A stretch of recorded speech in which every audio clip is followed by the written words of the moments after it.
which took place over the weekend, happened after dark. Now we're seeing running confrontations between the police and young people in broad daylight, and it does represent an escalation in the level of violence. Why? Why are the young people out in the streets right now? It can't all be anger at police in a completely different part of the city, can it? Well, actually, Hackney is very close to Tottenham, so there was always an issue about contagion, really, because these young people move around between these parts of London. But I think this particular outbreak in Hackney was triggered by an attempt by the police, I think, to arrest somebody. But I think many of the underlying issues are issues Hackney and Tottenham share with many other... Like what? What issues are we talking about? Sorry? What issues are we talking about? Unemployment?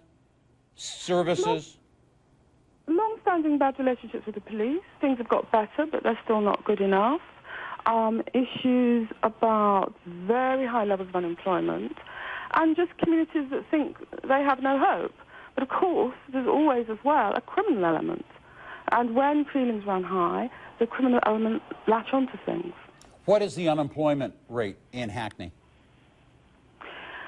I couldn't give you the figure, but it is the unemployment rate, particularly amongst young black males, are amongst some of the highest in the country.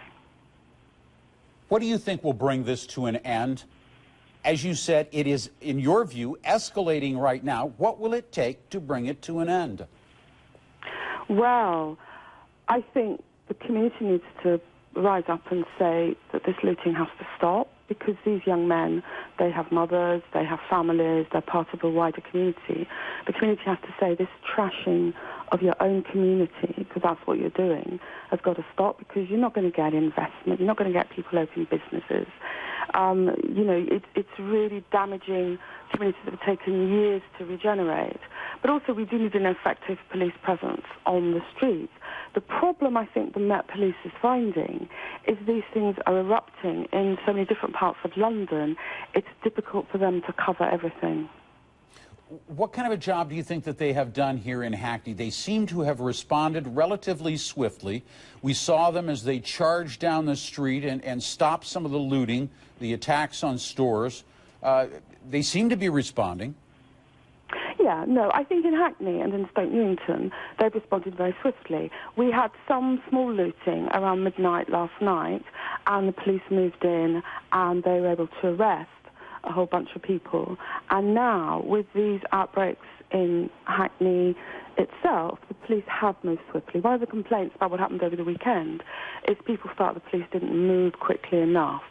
At this stage, the police appear to be moving quite swiftly in Hackney. As you look on, I mean, what is your message? What message do you think the people who live in your community, you're the MP for Hackney, what message are they trying to send to authorities? And do you think that the government's listening? Well, I think that you cannot defend criminality, but what you're seeing here is also a consequence of alienation and a consequence of communities that feel marginalised and have no hope. That's no excuse for violence and criminal behaviour, but these are issues I've been talking about in my community for years and years, what's happening to young people, the lack of jobs, and I think all politicians now have to have a renewed focus on these issues.